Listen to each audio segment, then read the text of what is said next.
Okay, first the Nostra, I don't, forgive me, Aetate? I don't even know how to pronounce Nostra it. Aetate. Aetate? Yeah, I don't even know. in our times. I know where it is, but Yeah. okay. So I had a chance to look at the book, I mean online, so I didn't get every chapter, right? Right. But could you give me an overview, please, of your role? And there was apparently, Fordham has had a yearly get-together. Yes, Jewish by all Catholic- means, I'll tell you about that. The Second Vatican Council in 1965 promulgated this very, very important document, Nostra Aetate, in our times, which did something extraordinarily unusual in the history of monotheistic faiths. It essentially changed the direction of religious thinking and repudiated 2 millennia of anti-Jewish theology. And Nostra Aetate therefore forms the basis for friendship between Catholicism on the one hand and Judaism on the other. What the document did was redefine the understanding of the role of the Jews in the death of Jesus. And with subsequent documents which elaborated on the text of Nostra Aetate, it pulled back from the claim that Jews were and are responsible for the death of Jesus. Okay? And that's just a remarkable departure, which led to a complete transformation of Catholic-Jewish relations. The Jesuits, who of course run Fordham University, where I work, had been especially aggressive in seeking opportunities for interfaith dialogue. And in 1990, they held a conference on the 25th anniversary of Nostra Aetate, at which, in fact, Elie Wiesel received an honorary degree at the Rose Hill campus of Fordham, the other campus. And I can remember Elie Wiesel's comment when being awarded the degree. He said, "Your grandfathers would never have invited me, and my grandfather would never have accepted." And so what happened afterwards was this. A couple of years later, I found myself a Jewish dean at a Jesuit university. And I thought that it would be worthwhile to institutionalize the interfaith dialogue that had been represented at that 1990 conference. And so I contacted Father O'Hare, the then president of Fordham University, and suggested that we have annual dialogues.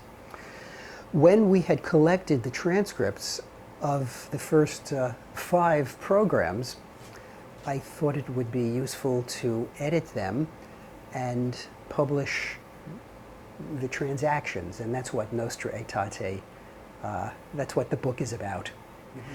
The title is taken from a famous essay by Abraham Joshua Heschel, who was one of the great Jewish religious thinkers of the 20th century, and who was also open to interfaith dialogue. No religion is an island. That's where we got the title from. Okay. In the introduction of that book, and I think you wrote that, there's a section, you or the author poses the question, what issues divide Catholics and Jews? As an introduction, could you address that? Sort of answer that for me, please? Well, of course, there are basic theological issues that still divide Catholics and Jews, and which are, of course, unbridgeable. Basic theological issues about the nature of God.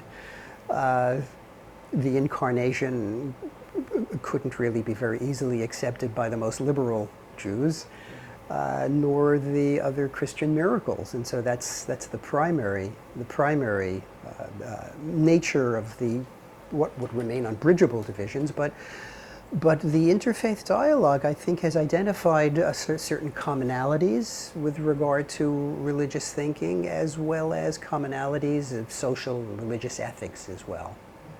Could you address how much does the Holocaust play as an undercurrent to all of this? The Holocaust is a profound undercurrent. And several of our programs in the dialogues have been concerned with the Holocaust. That's for several reasons. Number one, I think it's conventional to look at the role of Christian anti-Judaism as being necessary for the Holocaust to have taken place. It's not sufficient, but it's necessary. Okay, no 2 millennia of Christian anti-Semitism or Christian anti-Judaism, and there's more likely than not no prospect for a Holocaust. Although, of course, it's well understood that Christian anti-Semitism could never itself have led to genocide. Okay, so that's the first thing, and all of the participants in the dialogue understand that. If you've had occasion to speak to Father Pawlikowski, he understands that and acknowledges that, and you may already have had this conversation with him. The other issue, the second reason that the Holocaust is so central to Jewish, Christian, Jewish Catholic dialogue, has to do with the history of Pope Pius XII during the Second World War.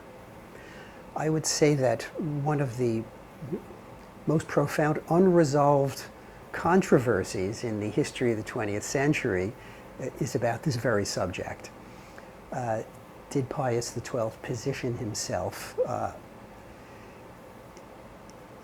in an unfortunate way during the Second World War, or not? And there's an ongoing controversy about this, which may never be resolved, and certainly cannot be resolved until the Vatican opens up its Second World War archives for scholars, experts on the subject. And so that's the second reason for the role of the Holocaust, the continuing role in the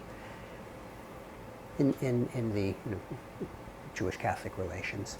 Did the cross controversy at Auschwitz come up ever in the context of these discussions? Is that relevant? No, because that preceded the onset of this series. That's really the late 80s. Okay. But what's come up are other controversies relating to the Holocaust and Pius XII. For example, the very question of the opening of the archives, which that's a really continuing thorny issue. Okay. There's a quote, again, I believe it's your introduction, Jewish, and I just like your feedback on it, even if it's not, but I'm pretty certain it's yours, from the book. Jewish leaders spoke with candor of their disappointment with Nostra Aetate? Nostra Aetate. Aetate, and other church documents, which failed to fully respond to Jewish concerns about Christian proselytism. Could you address that?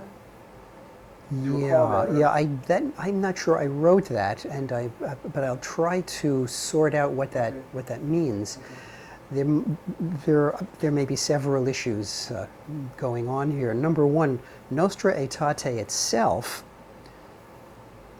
didn't actually fully absolve Jews in the past from being involved in the death of Jesus. It was the culpability of Jews over the generations that it took off the table. Later documents appear to have gone farther. In the 1970s and the 1980s, there were further interpretive documents relating to the original Nostra text. That's the first thing.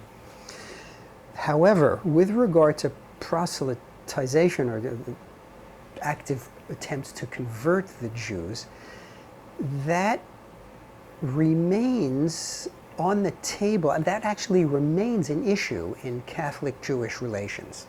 Okay?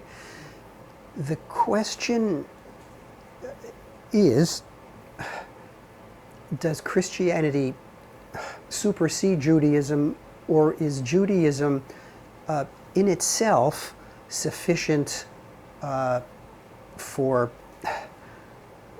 salvation? Actually, that's not a good construction. Jews don't believe exactly in salvation in the same way that Christians do. But let me rephrase that. the question is, does Christianity supersede Judaism, or is Judaism sufficient in itself as a religious approach to God? Okay? There's no definitive answer to that in the teaching of the Catholic Church and in the documents and statements of the Church on this issue. Okay? And that actually played out last summer when this particular issue of proselytization came up with regard to certain pronouncements by the American bishops. So that's still a little bit unsettled. Do you recall what those pronouncements were? You could go to the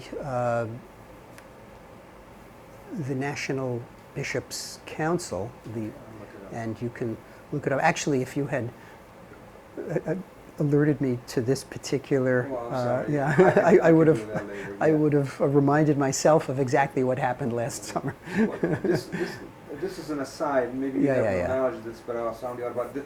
The Mormons have been baptizing Holocaust victims. Do you have any? Knowledge of that? Yeah. In fact, a Mormon archive. You can find a Mormon archive directly across the street, across Lincoln Square. It's right over there. Okay. The Mormons believe in conversion after death, and so they appear to collect the death records of prior generations of humans from all over the world. I actually went there about 15 years ago to look at the death records for that part of Poland where my father was born and my grandfather would have died, because we knew the Mormons had it on microfilm. They apparently were converting this cohort of Jews from 19th century Poland. That's why that's the Mormon interest in this. So what's the official or the organized Jewry's response to that? No component of organized Jewry is keen about conversion. And some are more vocally hostile to it than other components. Jacob Neusner, in fact, is, so far as I recall, not especially angry about this. But other spokespeople for Jewish institutions last summer, when the bishops made statements which weren't exactly clear about this, were quite upset. And this is the same track, I guess, but in 1998 there was a Catholic reflection on the Shoah, and it's described as a disappointment by two Jewish leaders. And Jonathan Sachs in England said it was regret rather than apology. Could you elaborate on the same kind of tensions as this piece? Yeah, that's an interesting document, and that was the culmination of a Vatican commission which considered over the course of some years how to respond to the Shoah, especially in light of the fact that some national groups of bishops had apologized for the Shoah. For example, the French bishops had done. What was issued is a document which I think is worthy, but which is problematic in some ways. For one thing, the document wildly overestimates the role of Pius XII in the Second World War in saving Jews. And I can recall Father Paul Lukowski criticizing that very finding and calling it something like absurd. That was the first point. The second point is that the Church, for theological reasons, I think, found it impossible to admit any mistakes, but rather blamed mistakes on lay Catholics. Okay, I understand why that was the case, because the Church doesn't acknowledge making mistakes. Okay, and there were some other ways in which the document was also problematic. Okay. Could I ask you this general question?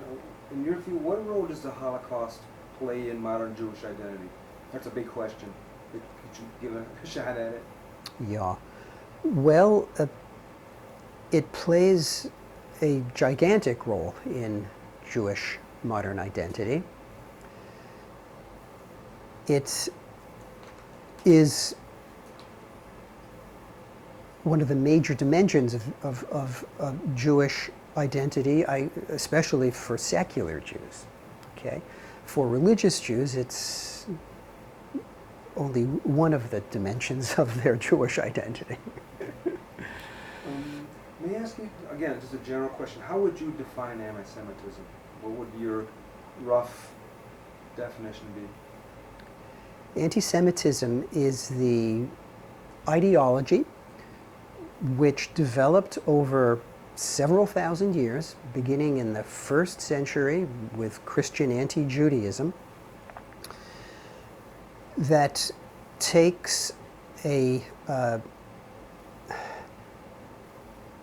irrational position about the role of the Jews in causing evil past, present, and future. It looks at the Jews in a metaphysical fashion as the cause of cosmic evil. And you already alluded to it, but there's a discussion these days of a, quote, new anti-Semitism, and it revolves around, correct me if I'm wrong, Israel, modern Israel, and various things over there. Could you address that? I would say that a conventional way of looking at the history of anti-Semitism is that, as I stated a moment ago, it emerges in the 1st century with the division between Christians and Jews, the differentiation of Christianity from Judaism. And it then has a lengthy, complicated, and sometimes bloody history during the Middle Ages. By the time we get to modern times, it develops a racial component. Okay? That racial component plays itself out in the Second World War with the Holocaust. And so in the West, racism becomes inadmissible, okay? It becomes obnoxious to everyone after the Holocaust. But something ghastly happened in the course of the 20th century, which led to a life after death for this kind of radical, racialized anti-Semitism in the Islamic world. And so what you have after the Second World War, although this development begins earlier, is the emergence in the Middle East of the same sort of murderous anti-Semitism that one had only in the West before that. And how does this inform the modern state of Israel? I mean, how would you address that? Well, it relates to the modern state of Israel in that it creates the dilemma,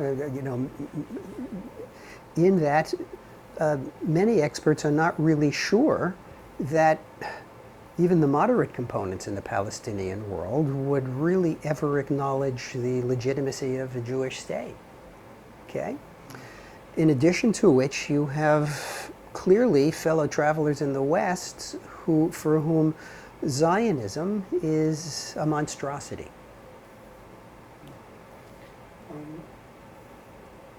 Could you discuss, I've heard this, the quote, the self-hating Jew. Is that a component of anti-Semitism, or do you have a perspective on that? Because it comes up, with criticism from Israel these days. I'm hearing it in various places. Yeah. It's conventional to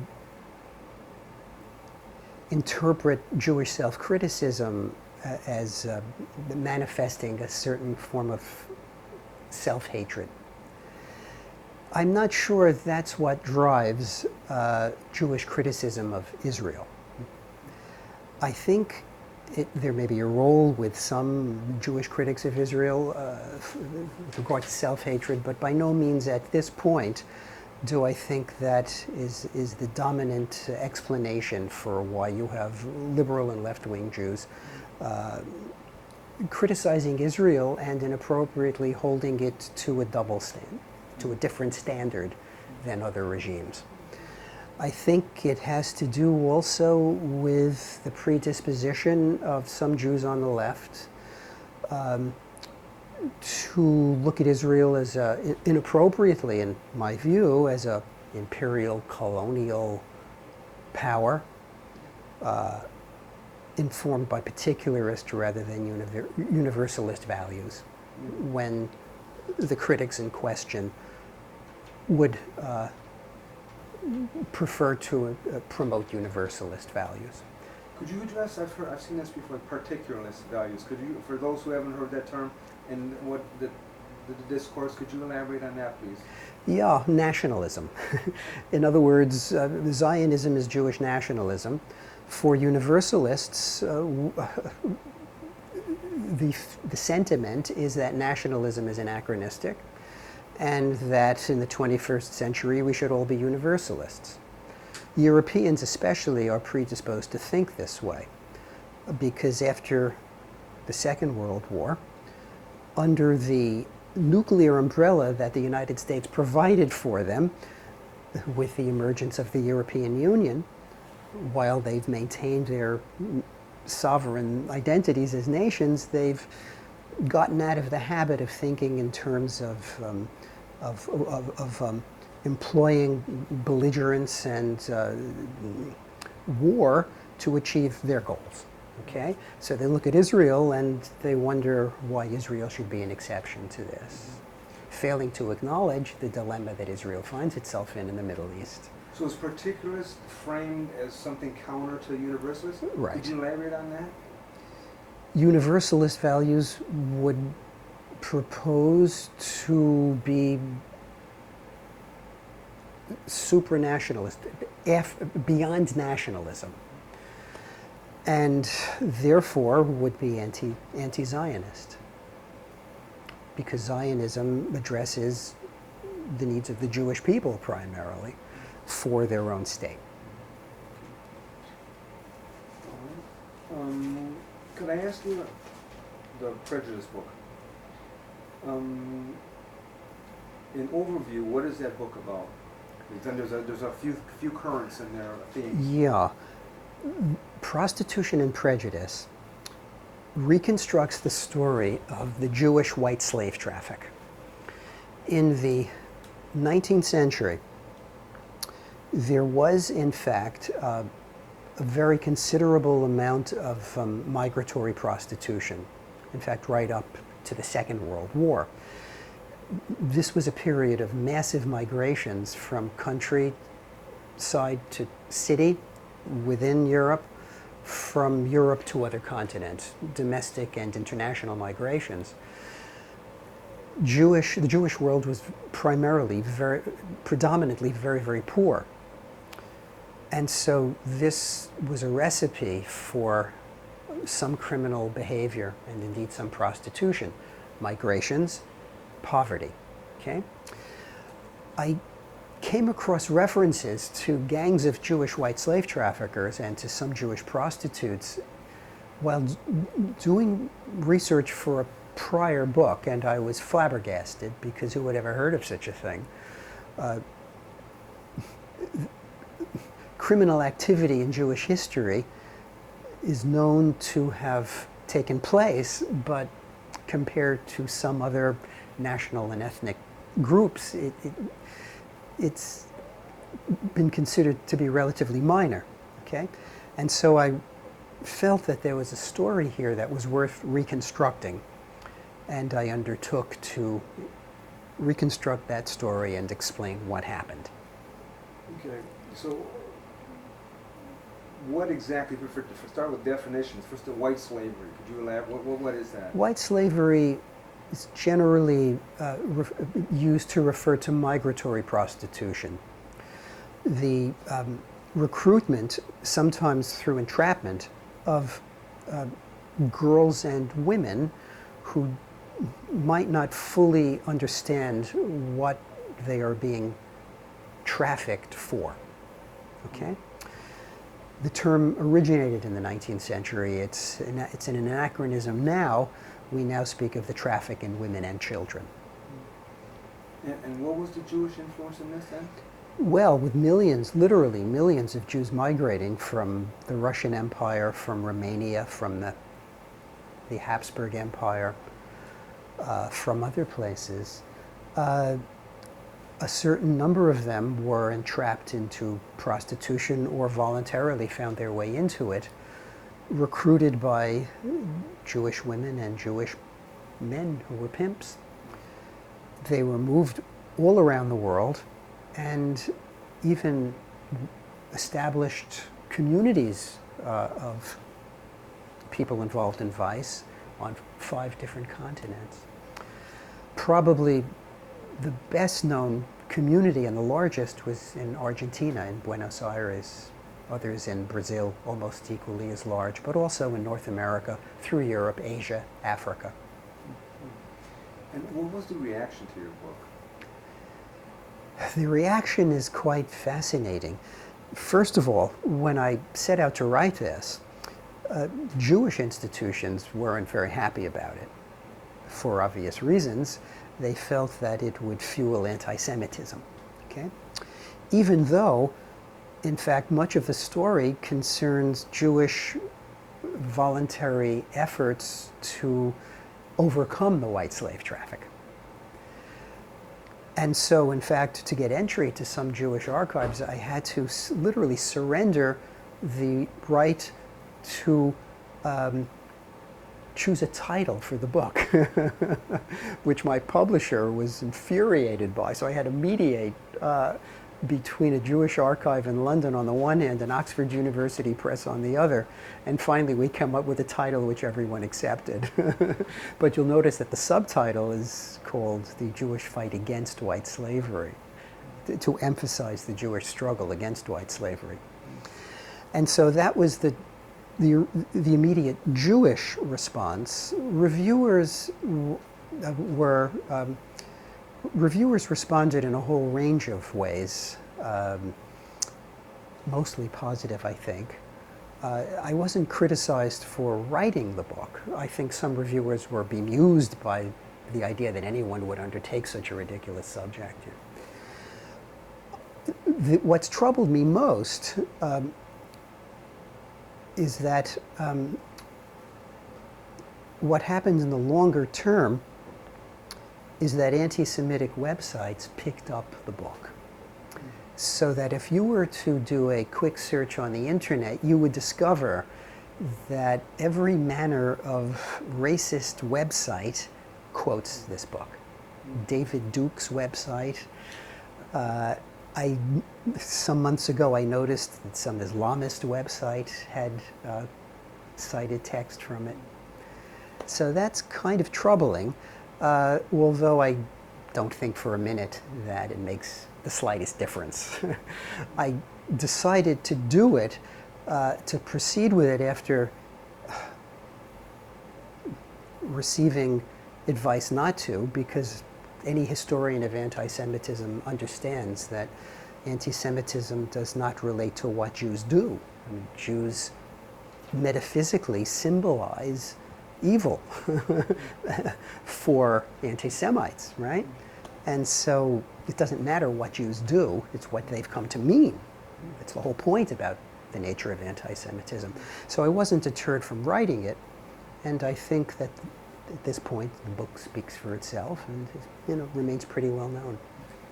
Why was there was a significant counsel not to do it? I mean, were you pressured from any direction? No pressure, just attitudes ranging from amusement to hostility from some elements in official Jewish life. And what were you playing with other sorts of titles? What other titles? No. It's quite possible that this would have been the title even if there had not been discussion with interested parties. Now, there are three. You note in the book that this Jewish participation was conspicuous. It was historically unprecedented, and you talk about Jewish history prior. And could you elaborate on that? How that, sexual purity and all these things? Yeah. Sexual purity is a basic value in Jewish life. However, there had been earlier examples of organized criminality. 16th century Germany, famous Jewish thievery, for example, well known to historians of that period. But this was especially unprecedented because it involved sexual impurity and therefore violated a basic canon of Jewish living and Jewish ethics, which hadn't necessarily been violated quite so flagrantly by Jewish thieves in the 16th century. Okay, and you also say this was fraught with collective political danger. Could you elaborate on that? Yes, because the Jewish white slave traffic developed in the very years that modern anti-Semitism emerged as a political movement. The term was coined in the 1870s in Germany. That's literally when all of this began. And so what inevitably happened at the time was that anti-Semites picked up this theme. When Jews were arrested for trafficking, it became notorious. There were a certain number of major trials in Central Europe of Jewish traffickers. They were always covered elaborately by the anti-Semitic press. They were actually anti-Semitic newspapers at the time. And so it was very bad publicity. However, this particular charge, and this is the one that had some basis in fact,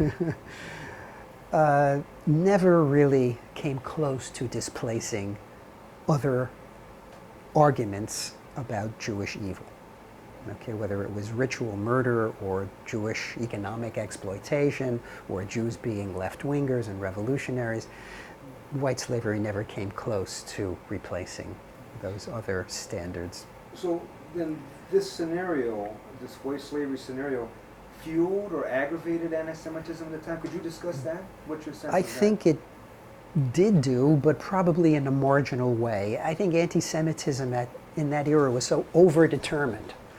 There were so many other better established allegations about the Jews that anti-Semites didn't fully need the white slavery allegation. And the great irony is that that was true, although of course we're only talking about the tiniest minority of Jewish people. You cite that Adolf Hitler picked up on this and exploited it. Yeah. Could you discuss that? I mean, there's your man. Exactly. Hitler in Mein Kampf does mention Jewish men lurking in the shadows and in preparation for taking charge of Gentile women, kidnapping them, taking charge of them. The text there is a little obscure, but he appears to be talking about the white slave traffic, without a doubt. And in fact, there were trials in Vienna in the years that he lived in Vienna, 1907 to 1913, which he without a doubt would have read about in the newspapers. You quote Arthur Morrow, the London Jewish Association for the Protection of Girls and Women, as noting the problem was, quote, Yiddish-speaking Jews. Does that infer Eastern European or Orthodox, or what segment is that inferring? That would have been the Jewish population in Eastern Europe, Poland, other parts of the Russian Empire especially, yeah, and possibly Galicia in the Habsburg Empire as well. And could you elaborate? Now, I've read that there have been historically tensions between Eastern European Jews and the Western European Jews. Could you elaborate on how all this subject would feed into problems in that regard? Sure. Well, Jews in the West, for the most part, were more fully acculturated and were better off. So the German Jewish population, especially, which was solidly middle class, would have been very, very different from Yiddish-speaking Jews in East Central Europe and in Eastern Europe. German Jews especially were troubled by the prospect that bad publicity about their poor brethren in the East, or even a very heavy immigration from the East to Germany, would be a problem for German Jewry. Okay? And so they were amongst the better off Jews who spearheaded the voluntary efforts to resolve the problem of the white slave traffic, both because it was the right thing to do and was benevolent and would address Jewish suffering, especially among the women, but also for the political reason that these people were an embarrassment to them. Okay?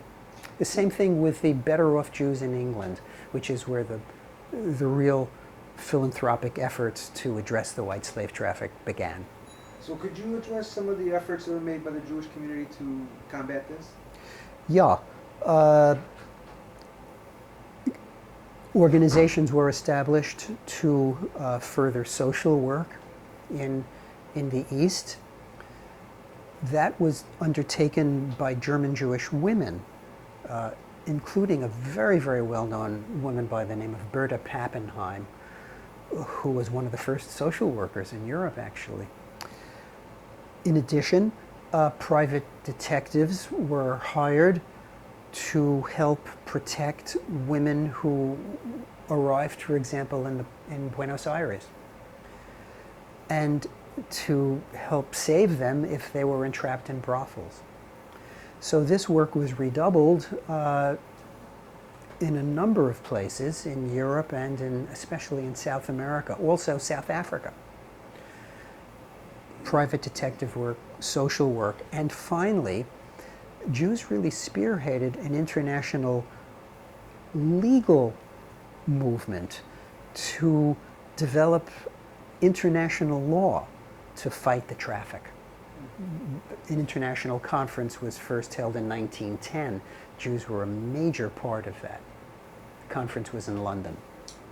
And that work was later picked up by the League of Nations and subsequently by the United Nations. And how widespread was this problem? You know in the book there were Japanese problems, there were Chinese, there were France apparently had an enormous problem. Could you elaborate and contextualize how widespread is this whole mess? In the period of the Great Migrations, it was probably the most significant crime across borders, extending to Asia, Europe, the Americas, Africa. There's no way to quantify and determine who led in terms of sheer numbers. I'd imagine that Asian populations probably produced more numbers of migratory prostitutes than did European populations, but it's really hard to judge. Okay. When you did this book, did it lead, was there enough resistance to it that it gave you a dead end, or you know what I mean? No. It didn't harm your career in any way, it didn't harm grants or nothing like that, right? No, I think it helped in the end, and I was able to accomplish this without any important insurmountable obstacles. Okay. So you address this in the book. Where did this problem come from? Why did this happen? You address it in a few areas. It was a consequence of poverty, lack of opportunity for women.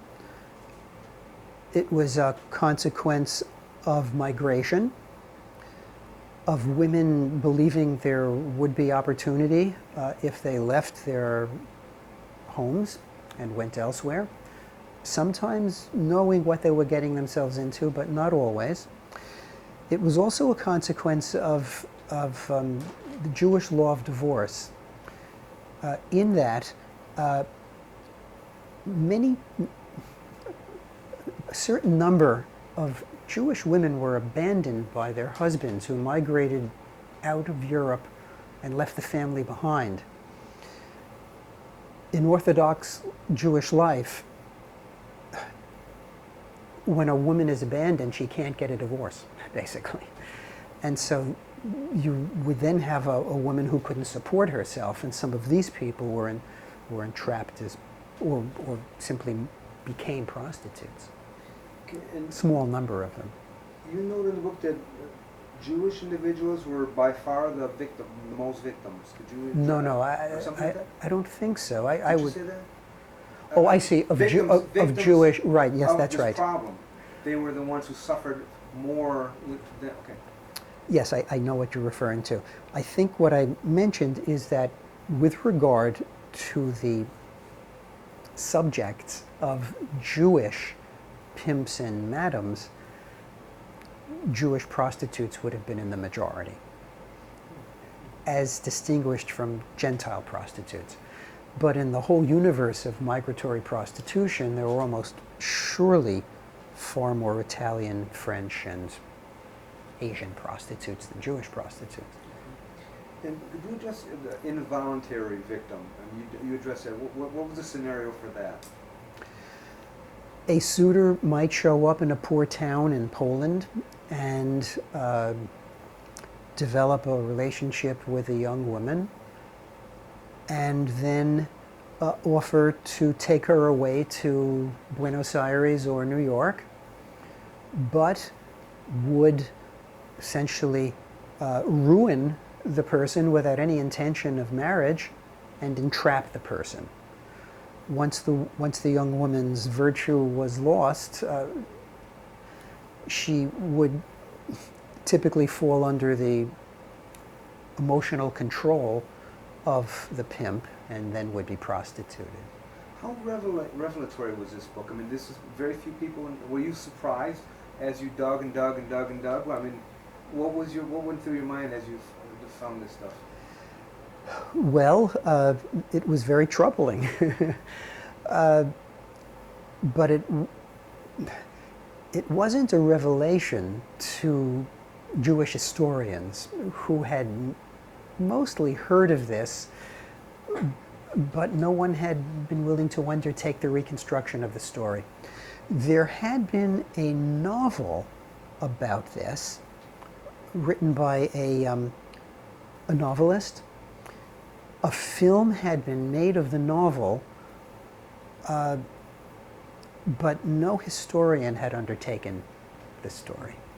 Have you met any animosity when you give presentations about this? No, I was occasionally invited to give presentations about it in synagogues, actually, adult education, that sort of thing, in the years after the book was published, but it's been